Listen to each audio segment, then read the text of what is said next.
घटना है 3 दिसंबर 1984 की, जब भोपाल मध्य प्रदेश में एक ऐसी घटना हुई जिसने ना ही सिर्फ हिंदुस्तान बल्कि पूरे विश्व को हिला डाला। ये घटना मैन मेड डिजास्टर्स की लिस्ट में अपनी जगह पुख्ता करती है, क्योंकि ये इतनी ज्यादा विभत्स थी कि जिसने 5,000 से भी ज्यादा जानें ले ली। जी हाँ, मैं बात कर रही हूँ भोपाल गैस ट्रेजेडी की। So welcome to scoop by judiciary gold. My name is Ankita और आज हम बात करेंगे in detail Bhopal Bhopal gas tragedy case की और इसके बाद में क्या डेवलपमेंट्स हुए हमारे लॉ में, जिन्होंने सिक्योर किया इंडस्ट्रियल डिजास्टर्स से हम सभी लोगों को। So let us see one by one कि क्या इवेंट्स हुए।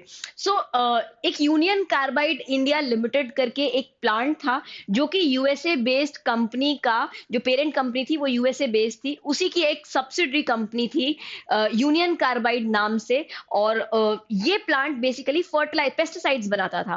पेस्टिसाइड्स बनाने के लिए एक केमिकल का ये इस्तेमाल करते थे जिसका नाम था मिथाइल आइसोसाइनाइड, जिसे एमआईसी कहा जाता है। ये गैस अपने आप में बहुत ज्यादा टॉक्सिक होती है, बहुत ज्यादा हानिकारक होती है। एक रात जो कि थी 2 और 3 दिसंबर की रात, इस दिन आपका जो प्लांट था, यूनियन कार्बाइड जो प्लांट था, उसमें कुछ तकनीकी खराबियां होने के कारण ये गैस वहां से लीक कर गई। और क्योंकि ये गैस एस्केप हो गई, आसपास के सभी रेसिडेंशियल एरियाज में आप कह सकते हैं कि मौत का तांडव मच गया था। पूरा भोपाल हाथों हाथ खाली कराया गया। भोपाल में उस समय पर इस्तीमा चल रहा था, जो कि मुसलमानों के लिए एक बहुत बड़ा आप कह सकते हैं एक ओकेजन होता है, जिसे वो सेलिब्रेट करने के लिए सब साथ में आते हैं। बहुत ज्यादा लोगों का इन्फ्लक्स था उस समय पर भोपाल में। एंड भोपाल क्योंकि जो प्लांट है वो भी रेसिडेंशियल एरिया के काफी करीब था, तो उसके भी कारण बहुत सारे लोगों की यहाँ पर जान गई। अगर हम सरकारी आंकड़ों की बात करें, जो सरकार के द्वारा दिए गए आंकड़े थे, तो समवेयर अराउंड 5,000 से भी ज्यादा लोगों की मृत्यु हो चुकी थी। 15,000 डेथ्स लेटर ऑन काउंट करी गई, जो कि लेटर ऑन कॉम्प्लिकेशंस की वजह से हुई। तो 5,000 लोग तो इमीडिएटली वहां पर अपनी जान खो बैठे। 15,000 लोग आने वाले समय में कॉम्प्लिकेशंस की वजह से, जो गैस ट्रेजेडी से संबंधित कॉम्प्लिकेशंस थे, उनके चलते अपनी जान खो बैठे। और 5 लाख से भी ज्यादा लोग एक्सपोज हो चुके थे इस गैस से, जिसकी वजह से आने वाले समय में उनको कई सारी बीमारियां झेलनी पड़ी। लंग डिसीजेस हो गए, कैंसर हो गया, बर्थ डिफेक्ट्स हो गए बच्चों में। जो माँ गर्भवती थी उनके बच्चों में डिफेक्ट्स आए, आने वाली नस्लों में डिफेक्ट्स आए, आई इंजुरीज हुई, न्यूरोलॉजिकल डैमेजेस हुए। एंड इसके चलते बहुत ज्यादा था जो पूरी मैनकाइंड को सहना पड़ा यहाँ पर। बट इस सब के होने के बाद में जो और ज्यादा चौंका देने वाली बात थी, या जो और ज्यादा दहला देने वाली बात थी, वो ये थी कि हम यूनियन कार्बाइड यूएसए बेस्ड इस कंपनी को और इसके मालिक एंडरसन को लायबल या अकाउंटेबल नहीं पकड़ पाए सही तरीके से। केस चला, सिविल और क्रिमिनल लाइबिलिटीज दोनों ही इंपोज करी गई, लेकिन इवेंचुअली क्रिमिनल लाइबिलिटीज को ड्रॉप कर दिया गया। अब सिविल लाइबिलिटीज तो सेटल करी गई। 750 करोड़ का एक खामियाजा, एक आपको कह सकते हैं कॉम्पनसेशन लेने की बात हुई, लेकिन ये कॉम्पनसेशन बहुत ही इनएडिक्वेट माना गया। यहाँ पर विक्टिम्स ने बहुत ज्यादा प्रोटेस्ट किया इसके चलते। जैसे कि आप यहाँ देख सकते हैं कि गवर्नमेंट ने ही एक लॉ सूट फाइल किया था, गवर्नमेंट ऑफ इंडिया ने एक लॉ सूट फाइल किया था against the company on behalf of all the victims under the Bhopal Gas Leak Disaster Processing of Claims Act 1985। So immediately 84 में जब ये घटना हुई, तो उसके बाद 85 में आपका एक Bhopal gas leak disaster processing of claim act बनाया गया था, सो दैट वो सब लोग जो दुर्घटनाग्रस्त हुए हैं, जिन पर इस भीषण दुर्घटना का असर देखने को मिल रहा है, जो उससे क्षतिग्रस्त है, उन सबको बेसिकली रिलीफ दिलाया जा सके, उसके लिए एक पूरा का पूरा एक्ट बनाया गया और कोर्ट्स बनाई गई और उन कोर्ट्स को एक स्पीडी काम करने के लिए दिया गया। सो यहाँ पर उन्हीं के सारे विक्टिम्स के बिहाफ पर भारतीय सरकार ने एक केस फाइल किया। ये केस भारत में ट्रांसफर किया गया। क्रिमिनल सिविल दोनों ही लाइबिलिटीज, दोनों ही तरह के केसेस जो है इनिशिएट किए गए इंडिया में और अब्रॉड में साथ में, क्योंकि यूएसए बेस्ड कंपनी तो यूएसए में भी केस फाइल किया गया। फाइनली 1989 में the supreme court of India took up the matter to determine the compensation and the liability. तो सुप्रीम कोर्ट ने 1989 में फाइनली अकाउंटेबिलिटी सेट करने के लिए और जो कॉम्पनसेशन की राशि थी वो तय करने के लिए मैटर अपने हाथों में लिया, और यूनियन कार्बाइड कॉर्पोरेशन जो कि एक आपकी पेरेंट कंपनी थी यूसीआईएल की, उसको कॉम्पनसेशन डिफाइन करते हुए यहाँ पर एक अमाउंट तय कर दिया। लेकिन जब ये सेटलमेंट का प्रोसेस चल रहा था 1989 के समय पर, उस समय क्या चीजें थी जो कोर्ट के सामने इशू के तौर पे थी? सो लेट अस सी। पहला था कि कितना कॉम्पनसेशन यूनियन कार्बाइड को पे करना चाहिए विक्टिम्स को, जो कि उनके लिए काफी होगा। दूसरा, क्या क्रिमिनल चार्जेस कंपनी के और उसके ऑफिशियल्स के अगेंस्ट कंटिन्यू किए जाने चाहिए, क्योंकि कंपनी में एक मैल फंक्शनिंग थी जिसकी वजह से एक टेक्निकल, एक तकनीकी गलती थी, गड़बड़ थी, जिसकी वजह से ये लीकेज हुआ। जो मशीनरीज थी वो अंडर मेंटेन थी, जो टैंक्स थे, जो पाइपलाइंस थी वो सही से मेंटेन नहीं थी, वो वेल मेंटेन थी, क्योंकि कंपनी प्रॉफिट मेकिंग कंपनी नहीं थी। इस कारण से उसका मेंटेनेंस सही से नहीं किया जा रहा था, और उसके मेंटेनेंस को कंसिस्टेंटली, उसकी ऑडिटिंग को कंसिस्टेंटली छुपाया जा रहा था, कवर अप किया जा रहा था। तो इसके चलते क्या इन लोगों को, इन ऑफिशियल्स को जिम्मेदार ठहराया जाना चाहिए? क्या उनके विरुद्ध क्रिमिनल लायबिलिटी सेट करी जानी चाहिए? ये सारे सवाल यहाँ पर उठ रहे थे। Should the settlement be treated full and final? दूसरा, कि ये जो सेटलमेंट कर ऑफर किया जा रहा है यूनियन कार्बाइड की तरफ से, मुआवजा जो दिया जा रहा है, पेक्यूनरी जो मॉनेटरी मुआवजा जो दिया जा रहा है, क्या उसको हम फुल एंड फाइनल सेटलमेंट माने, या इसके आगे भी कोई कार्रवाई होनी चाहिए?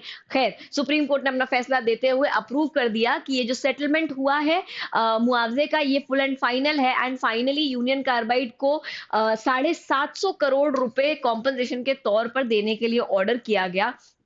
इसके बदले में सभी सिविल केसेस सेटल कर दिए गए, क्रिमिनल प्रोसीडिंग्स जो थी उनके अगेंस्ट उनको ड्रॉप कर दिया गया, क्वैश कर दिया गया, खारिज कर दिया गया। Court said the settlement would ensure speedy relief to the victims and avoid long litigation. Court का कहना था कि यदि हम इस सेटलमेंट पर पहुंच जाते हैं तो जो लोग विक्टिम्स हैं उनको कॉम्पनसेशन मिल जाएगा अपने इलाज के लिए, उनको एक तरीके से संसाधन मिल जाएंगे अपने इलाज के लिए, अपनी देखरेख के लिए, और साथ ही में स्पीडी जस्टिस भी डिलीवर हो जाएगी। अननेसेसरी लिटिगेशन नहीं चलेगा, जबरदस्ती वाद जो इतना लंबा चल सकता है वो खत्म हो जाएगा वहीं पर, और स्पीडी रिलीफ मिल जाएगा।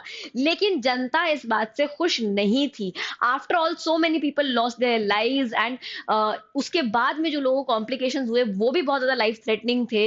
आप ये कह सकते हैं कि वंश पीढ़ी दर पीढ़ी लोगों की बर्बाद हो गई, क्योंकि बहुत सारी ऐसी बीमारियां थी जो उनमें बार बार दिखाई देने लग गई because of the exposure of the gas that is methyl isocyanate, जो कि काफी ज्यादा हानिकारक थी। सो यहाँ पर क्रिटिसिज्म के तौर पर कहना था कि कॉम्पनसेशन सबसे पहले तो इनएडिक्वेट है, जो आपने मुआवजा लिया है वो अपने आप में काफी नहीं है इतने सारे विक्टिम्स को टैकल करने के लिए, और जिस तरह की क्षति हुई है उन विक्टिम्स को, उसको एड्रेस करने के लिए उतना कम अमाउंट काफी नहीं है।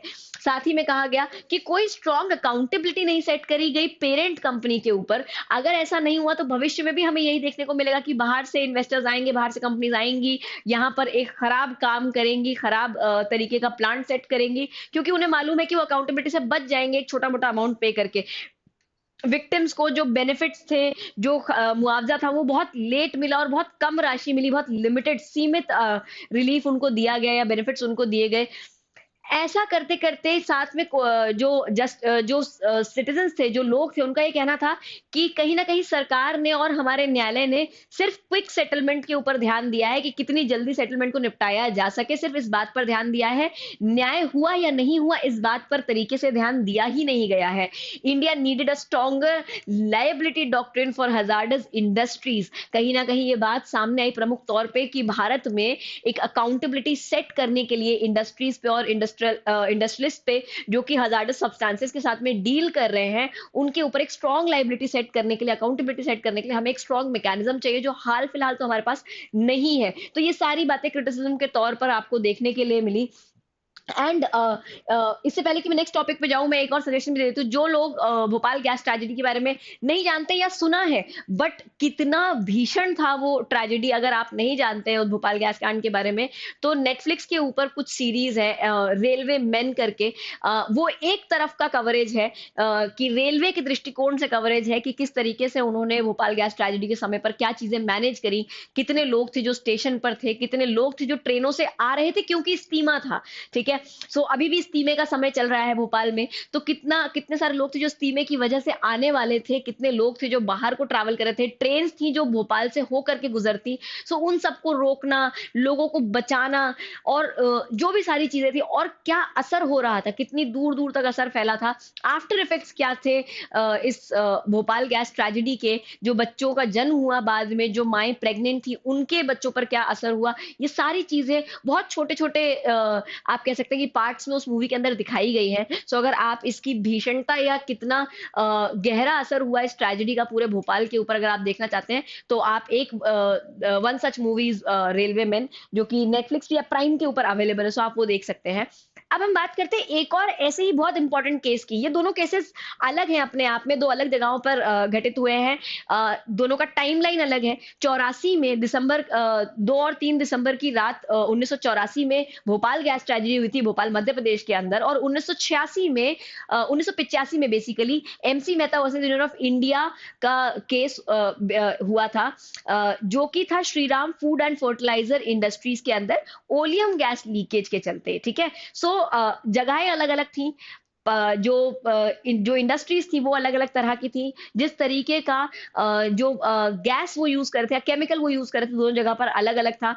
जो त्रास या जो त्रासदी क्रिएट हुई दोनों जगहों पर, वो काफी अलग अलग थी। भोपाल गैस त्रासदी बहुत भीषण थी as compare to oleum gas leakage, but कहीं ना कहीं ये दोनों को साथ में पढ़ना बहुत जरूरी है, क्योंकि भोपाल गैस ट्रेजेडी के बाद जिस तरह का रवैया कानून की तरफ से दिखा, या जिस तरीके की कमियां, शॉर्टकमिंग्स हमें हमारे लॉज में दिखी, उन्हीं शॉर्टकमिंग्स को फुलफिल किया है आपके ओलियम गैस वाले केस ने। अब देखते हैं कि ये ओलियम गैस लीकेज केस क्या है। So there was another industry in Delhi, जो कि आपके Shriram food and fertilizers industries नाम से जानी जाती थी। बेसिकली फर्टिलाइजर्स और कास्टिक सोडा को मैन्युफैक्चर करते थे, फर्टिलाइजर्स मैन्युफैक्चर करते थे, जहां पर क्लोरीन, कास्टिक सोडा, इस तरह की कुछ चीजें मैन्युफैक्चर होती थी। दिल्ली में ये आपकी जो इंडस्ट्री है वो बेस्ड थी। अब यहीं पर एक गैस जिसका इस्तेमाल हुआ करता था वो थी ओलियम गैस, और ओलियम गैस एक दिन उस प्लांट से लीक हो गई। अगेन तकनीकी खराबियों की वजह से ओलियम गैस का लीकेज हुआ।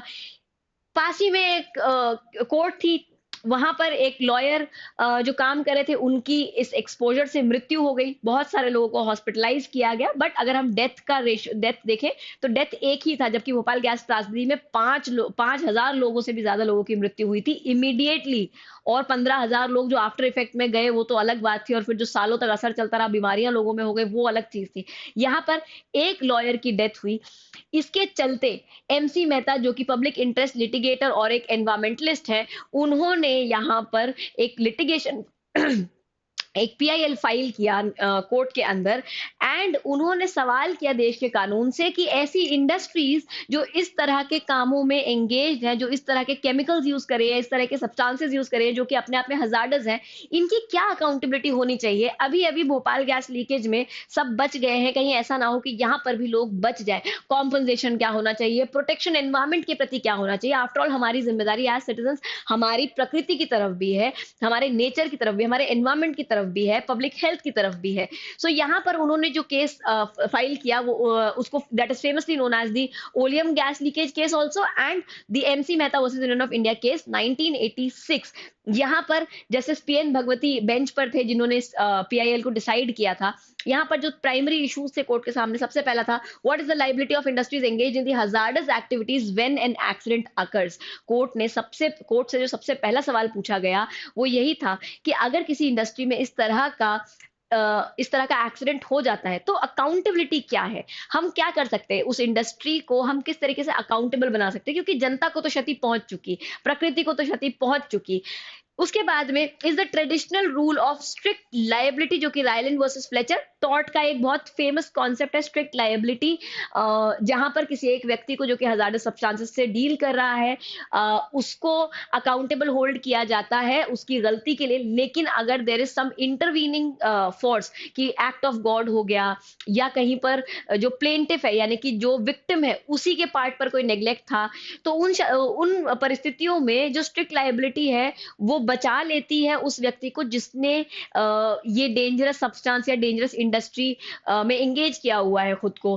तो क्या ये स्ट्रिक्ट लायबिलिटी का फिनोमेना काफी था, या हमें कुछ इससे ज्यादा स्ट्रॉन्ग, इससे ज्यादा मजबूत मैकेनिज्म चाहिए इंडस्ट्रियलाइजेशन को, बढ़ते हुए इंडस्ट्रियलाइजेशन में अकाउंटेबिलिटी को सेट करने के लिए? देखिए, एक दौर आया भारत में जब इंडस्ट्रियलाइजेशन बहुत स्पीड से बढ़ रहा था, लेकिन सिर्फ इंडस्ट्रियलाइजेशन बढ़े ये काफी नहीं था, अकाउंटेबिलिटी सेट करना उतना ही इंपॉर्टेंट था। वरना हर कोई व्यक्ति इंडस्ट्रियलाइजेशन में आता बिना समझदारी से, बिना इस बात को समझे कि इंडस्ट्री खोलना सिर्फ लोगों को रोजगार देना नहीं है, बल्कि उस इंडस्ट्री से कोई हजार्ड कमिट ना हो, कोई एक्सीडेंट ना हो, किसी तरीके का ऐसा एक्सीडेंट ना हो, उसको भी इंश्योर करना है।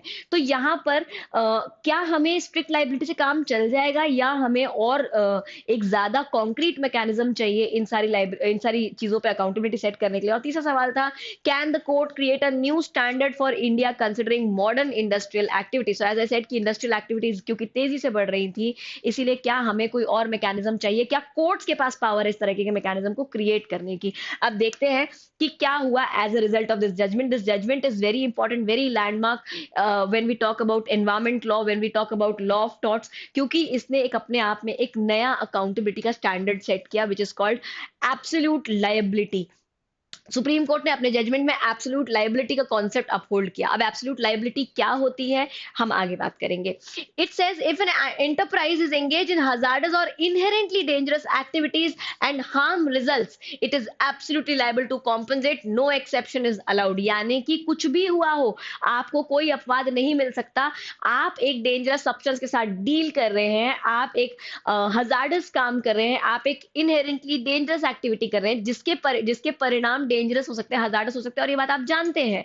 तो उस परिस्थिति में चाहे आपकी गलती हो या ना हो, चाहे एक्ट ऑफ गॉड हो या ना हो, चाहे सामने वाले पक्षकार के पार्ट पर कोई नेग्लिजेंस हो या ना हो, यदि ऐसा हजार्डस सब्सटेंस आपकी प्रीमाइसेस को, आपका जो प्रीमाइसेस है उससे उसको छोड़ करके निकल जाता है, लीक हो जाता है, या लोग उसके प्रति एक्सपोज हो जाते हैं, और ऐसी कोई भी डेंजरस एक्टिविटी हो जाती है, तो आप जिम्मेदार हैं बिना किसी अपवाद के, बिना किसी एक्सेप्शन के.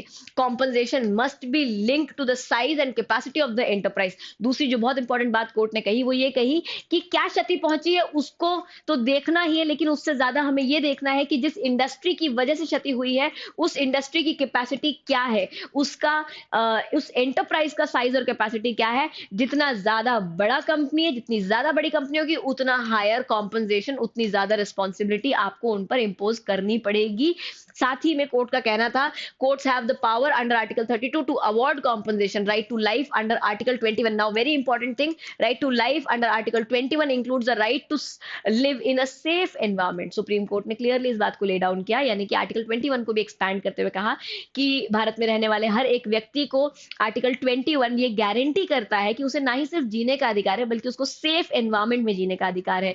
इस जजमेंट के चलते भविष्य में पोल्यूटर पेज का कॉन्सेप्ट आया एनवायरमेंट लॉ के अंदर. साथ ही में सस्टेनेबल डेवलपमेंट का कॉन्सेप्ट आया, और ये पर्टिकुलर जजमेंट भविष्य में आने वाले बहुत सारे लिटिगेशंस के लिए एक ग्राउंड बन गया, एक नींव की तरह काम किया है. अब क्यों ये इतना सिग्निफिकेंट है हम वो भी एक बार देख लेते हैं, because it's very important to compare what absolute liability and strict liability are.